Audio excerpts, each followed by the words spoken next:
పదవులు అక్కడ కోల్పోయినప్పుడు పదే పదే ఇటువంటి వివరణ ఇచ్చారు. సీతారాం నాయక్ గారు నమస్తే. నమస్కారం అండి. నమస్కారం. చెప్పండి ప్రత్యర్థి గారు. మాట్లాడవచ్చా? ఉద్యమ యువతుల నాయకుడు దయాకర్ గారితో, ఎందుకంటే ఇద్దరం కలిసి పనిచేసిన ఉద్యమాల్లో, అంటే ఇద్దరమే కాదు చాలా మంది పనిచేసినటువంటి వాళ్ళు ఉన్నారు. అందరి త్యాగాల వచ్చిన తెలంగాణలో 10 సంవత్సరాలు ఆ పార్టీలో ఉన్నాను. ఇప్పుడు దయాకర్ గారికి అవకాశం వచ్చినందుకు వారికి ధన్యవాదాలు. ఎందుకంటే ఎవరు విజయం సాధిస్తే వాళ్ళే గొప్పోళ్ళు. కానీ కొంత అనుభవం ఉంది దయాకర్ గారికి. ఇప్పటికే ఏదైనా వరిస్తుందేమో పదవి పనిచేసిన వారికి అని కొంత సంతోషించాం. ఎందుకంటే కలిసి పనిచేసిన వాళ్ళు కదా. కానీ సీతారాం నాయక్ గారు, మీకు కూడా జరిగినప్పుడు మీరు ఏం చెప్పినరో, మా కేసీఆర్ గారు బాగా చూసుకుంటారు, ఖచ్చితంగా నాకు ఏదో ఒక పదవి వస్తుందని మీరేం చెప్పినరో, ఇవాళ దయాకర్ గారు కూడా అదే చెప్తారు, మా కాంగ్రెస్ పార్టీ నన్ను చూసుకుంటుంది, నాకు ఎట్లా మంచి పదవి వస్తుంది అంటారు. అందుకోసం అనుభవంతో నేను వారికి ఏం చెప్తానంటే, నాకు 5 ఏళ్ళు గడిచిపోయింది తమ్మి. మామ చెప్పు. చెప్పండి బలరాం గారు, నాకు అనుభవం ఉంది. నాకు జరిగినట్టు వారికి జరగకూడదు. 5 సంవత్సరాలు అది అయిపోయింది. ఇప్పుడు నేను అడిగిన అవకాశం లేదు నాకు. ఎందుకంటే పదవులు ఏమొచ్చే అవకాశం ప్రభుత్వంలో లేవు. పార్టీలో ఉంటాం, పార్టీ కొరకు పనిచేసే వాళ్ళు ఎప్పుడు చేస్తాం. దయాకర్ గారికి కూడా అది రిపీట్ అవుతుందా అనే భయం ఉంది. ఆ రిపీట్ కాకుండా పార్టీ అధిష్టానం మరి, ఎందుకంటే ఇట్లా చేయడం వల్ల ఏమైతుందంటే, అక్కడ ఏదన్నా మా పార్టీ కాదు, ఏదైనా పార్టీ ఒక గొప్పవాడిని, ఒక గిరిజన, ఒక దళిత బిడ్డ పనిచేసి ఇప్పుడు ఇన్ని 10 సంవత్సరాల నుంచి నిరంతరంగా ఆయన నోరు, ఆయన శక్తిని ఎంత దారబోస్తున్నాడు కదా సమాజం కొరకు. అటువంటి వ్యక్తికి అవకాశం రాకపోతే వేరే పార్టీలకును మళ్ళా కాంగ్రెస్ కేం తేడా అనేటువంటి ఒక భావన జనాల్లో కలుగుతుంది కదా. అది దాన్ని పార్టీ అధిష్టానం గుర్తించి ఇచ్చిందేం లేదు. వెంటనే వారికి ఒక మంచి అవకాశం వస్తుందని నేను కూడా ఊహిస్తూ ఉన్నా. ఎందుకంటే మొన్న సాల్వా కూడా వచ్చి కొంచెం ప్రచారం చేద్దాం, ఎవరు ఏమనుకున్నా దగ్గరి వాడు కష్టపడ్డ వ్యక్తిగా వస్తామని అనుకున్నా. మరి మీ బీఆర్కే ఛానల్ అన్యాయం ఏదైనా చిన్న ఇది జరిగినా దానికి బయటికి తీసుకొచ్చి బడుగు బలహీన వర్గాల మీద మీరు ఒక ప్రత్యేకమైన దృష్టి సారించి న్యాయం జరగాలని కోరుకున్నందుకు మీ బీఆర్కే న్యూస్ కూడా ధన్యవాదాలు. థ్యాంక్ యూ అన్న. థ్యాంక్ యూ సీతారాం నాయక్ గారు చాలా క్లియర్ గా చెప్పిండ్రు. ఇవాళ నాకు ఒక 5 సంవత్సరాలు గడిచిపోయింది, నువ్వు కొంత అప్రమత్తంగా ఉండాలి అని చెప్తున్న పరిస్థితి. కానీ నేనేమంటున్నంటే, ఇప్పుడు అఫ్ కోర్స్ వారు అంటే పెద్దలు టీఆర్ఎస్, నేను కాంగ్రెస్ అనే దానికంటే కూడా కోదండరామ్ గారు మేమంతా ఒక ఫ్యామిలీగా చేసిన మూమెంట్. సరే ఆ రోజుల్లో కేసీఆర్ గారు కూడా అప్పుడప్పుడు అక్కడక్కడ మాతో కలిసి ఉన్నవాడే. కానీ ఉద్యమం అయితే ఒకే లక్ష్యంగా జరిగింది కాబట్టి వారికి ఆ సానుభూతి, ఆ ప్రేమ ఉండొచ్చు. కానీ నేనేమంటున్నంటే, నేను ఫక్త్ కమర్షియల్ పొలిటికల్ లీడర్గా ఎంపవర్ అయిన ఈ క్రమంలో కొన్ని ఏమంటాం వైరుధ్యాలు నాకు అడ్డంకులుగా మారుతాయి. అడ్డంకి ఎవరు అని అంటే నేనే నాకు అడ్డంకి అయితే కూడా ఆ క్రమంలో దాన్ని అధిగమించే ఒక చాతుర్యం ఉందని నేను అనుకుంటున్నాను. ఇంకొక కాలర్ ఉన్నారు, యాదయ్య గారు జనగాం నుంచి. యాదయ్య గారు. సార్ నమస్తే. సార్ చెప్పండి. సార్ నేను జనగాం నుండి మాట్లాడుతున్నా. చెప్పండి యాదయ్య గారు. సార్ అన్న నమస్తే, నేను డిటిఎఫ్ సెక్రటరీ జనగాం. అన్న చెప్పన్నా. నేనేమో రాజకీయ నాయకుడిని కాదు, లేకుంటే నేను ఉద్యోగం చేస్తుంది అన్నా. కానీ ఒకటేంటంటే, దయాకర్ అన్నను ఎమ్మెల్సీ రాకపోవడం వల్ల ఇలా కాంగ్రెస్ కు కొంచెం ప్రజలందరూ గమనిస్తున్నారన్న. తెలంగాణ అన్ని వర్గాలు అన్నను ఏదో పదవులు ఉంచాలని కోరుకుంటుండ్రు. మరి కాంగ్రెస్ ఎందుకు కొంచెం లేట్ చేస్తుందో మరి దానికైతే కొంచెం ఇబ్బందిగా ఫీల్ కావాల్సిన అవసరం అయితే ఉంటది. రైట్ యాదయ్య గారు ఇప్పటికే దాని మీద క్లారిఫికేషన్ ఇచ్చారు. వెంకటాచారి గారు యాదాద్రి నుంచి. వెంకటాచారి గారు. దయాకర్ అన్న, నా పేరు వెంకటాచారి, మూటకుంటూరు మండల్, యాదాద్రి డిస్ట్రిక్ట్. నమస్తే. మీకు పదవి రావాలనుకోవడం చాలా ఇబ్బందికరంగా ఉన్నది. మీరు ఉద్యమ నాయకులు కాబట్టి నేను గుర్తుపడతాను. అయితే అన్న, ఈ రెడ్డి సామాజిక వర్గం ఉంది కదా, కొంచెం కేర్ఫుల్ గా ఉండాలి. మీరు తెలివి ఉందని అందరూ అనుకుంటారు, ఓకే 100%. కానీ మనం ఎట్లా డమ్మి చేయాలని చెప్పి చాలా కూడా ఎత్తుగడలు ఉంటాయి.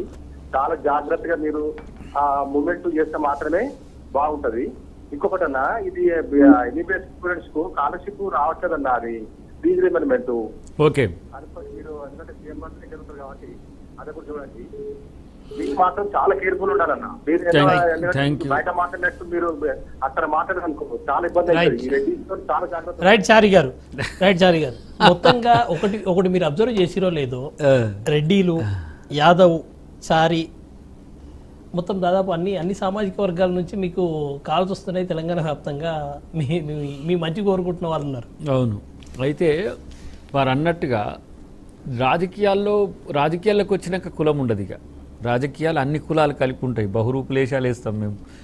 హిందూ కాడ హిందూ, ముస్లిం కాడ ముస్లిం, క్రిస్టియన్, మీ వ్యక్తిగతం ఏమున్నప్పటికి కూడా ప్రజల యొక్క అంశాలు తీసుకోవాలి. ఇక్కడ మనోడు ఒక అంశం స్కాలర్షిప్ సంబంధించి ఇప్పుడు ఓబీసీ బడ్జెట్ అలొకేషన్ గతం మాదిరిగా మీరు అది గమనించాల్సింది ఏంటంటే 3,600 కోట్లు సంథింగ్ కేటాయింపులు జరిగినాయి ఈ 9 బడ్జెట్లలో. 1,200 కోట్ల రూపాయలు పైచిలుకు 1,237 కోట్లు సంథింగ్ ఏమైనాయి అంటే ఖాతాలకు వచ్చినాయి. ఖర్చు ఎంత చేసిండ్రంటే 661 crores, 661 కోట్ల రూపాయలు. ఎంత పిటిఎస్ట్ పరిస్థితి అంటే 9 సంవత్సరాలకు మీరు 661 కోట్ల రూపాయలు ఖర్చు పెట్టి బీసీ బంధువులకు మీరు మారుతారా?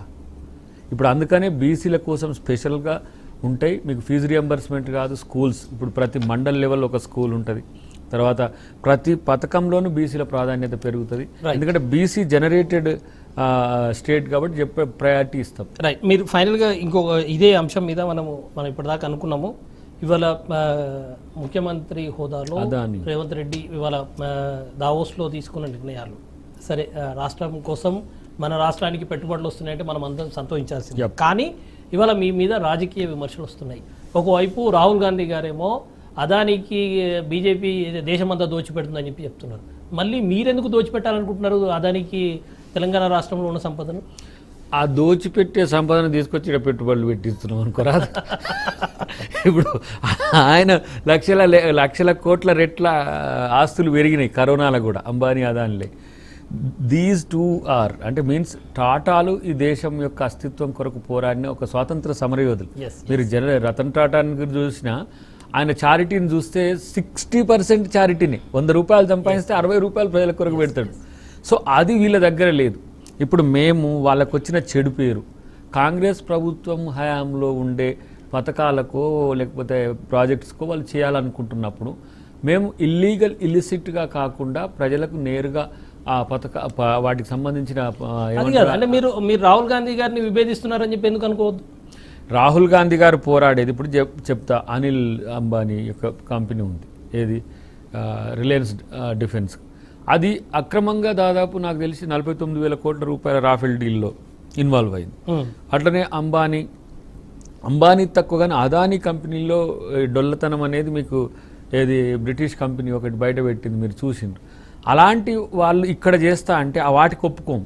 ఇప్పుడు మనం అనుకున్న వాటికి మనం ప్రభుత్వం ఇంప్లీడ్ అయి చేసే వాటికి మేము దగ్గరుండి దాన్ని చేస్తాం కాబట్టి డెఫినెట్గా వాటికి సంబంధించిన అంశంలో ఒక చెక్ పాయింట్ లెక్క ఉంటుంది అనేది విషయం తెలుసుకోవాలి.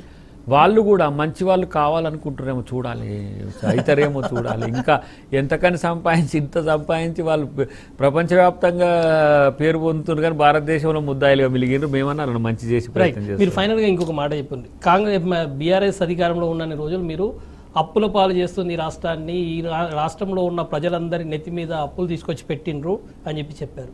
ఇవాళ మీరు ఇచ్చిన హామీలు అంతకంటే ఎక్కువ ఉన్న పరిస్థితి. మీరు కూడా ఇంకా అప్పులు ఇంకా పెంచి ఇవాళ ఈ రాష్ట్రాన్ని అప్పుల పాలు చేయాలనుకుంటున్నారా?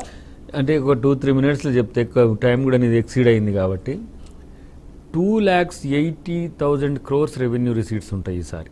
అంటే పోయిన బడ్జెట్ మనం కంపేర్ చేసుకుంటే నిర్వహణ వ్యయము 1,20,000-30,000 కోట్లు పోతే, అప్పులకు వీళ్ళు కట్టాల్సిన దానికి 42,000 నుంచి 50,000 కోట్లు పోతే అంటే 1,70,000 వరకు పోతాయి.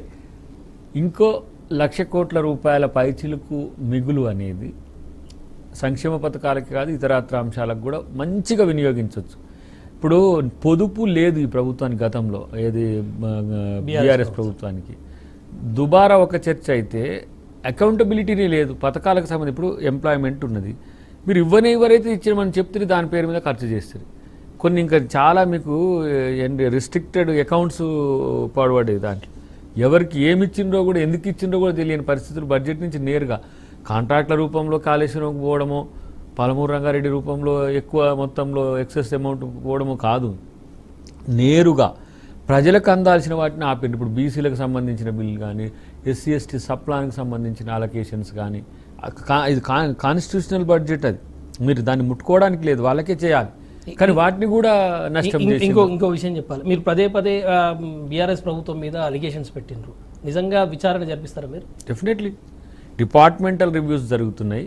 రేపు ఎంక్వైరీ ఏజెన్సీ ఏ స్థాయిదైతే దాని క్యాప్ట్ అవుతుంది. ఇప్పుడు మనోడు కిషన్ రెడ్డి ఉంటే సిబిఐకి ఇచ్చేది మేము చూసుకుంటే కాపాడటానికి, ఆయన సిబిఐకి పోతే వాళ్ళకు అనుకూలంగా ఉంటే అది లోపటేసేస్తారు, లేదంటే కాంగ్రెస్ అనుకో జైలు లోపటేసేస్తారు. రెండు వాళ్ళ పథకాలు ఉంటాయి. ఇప్పుడు కేసీఆర్ని కాపాడే పనిలో ఉన్నారు వాళ్ళు. సిబిఐకి చూద్దాం, నీకు సిబిఐకి ఎందుకు, సిట్టింగ్ జడ్జితో విచారణ అంటే మీకెందుకు భయం అవుతున్నది? ఇప్పుడు అంటే యాక్యురసీని మేము అక్రమం జరిగిన తీరును గమనించిన తర్వాత ఏజెన్సీని అసైన్ చేస్తాం. కాబట్టి రేపటి రోజున ప్రతి శాఖలో ఉండే అంశాల్లో ఏది నష్టం జరిగినా కూడా ప్రజాధనాన్ని దుర్వినియోగం చేయకుండా ప్రభుత్వం చర్యలు చేస్తుంది. ఇది రేపటి దుబారా అరికట్టడానికి, రేపటి అవినీతి ఎవరైనా చేస్తారంటే అని కూడా ఒక చెక్ పాయింట్ ఉంటుంది. ఇక అదే వాళ్ళకు ఒక అలవాటు పడిపోయింది, తీసుకొని చేయి అలవాటు పడ్డట్టుగా అక్రమం ఏదైనా చేయొచ్చు ప్రభుత్వంలో ఉంటే అనే స్థితికి వచ్చింది. తెలంగాణ రాష్ట్రం ఆర్థిక పరంగా కానీ, సామాజిక పరంగా కానీ రైట్ ట్రాక్లోకి పెట్టగల సామర్థ్యం కాంగ్రెస్ పార్టీకి ఉందని నమ్ముతున్నారు? డెఫినెట్గా ఉంటుంది. ఎంతకాలంలో జరిగే అవకాశం? నేను అనుకుంటున్నా ఇదంతా కూడా ట్రాన్స్ఫర్మేషన్. ఇది రెండు అంశాలు నేను మీకు మెన్షన్ ఆర్థికంగా సామాజికంగా రాజకీయంగా కూడా అవుతుంది, అది కూడా చెప్తా. ఆర్థికంగా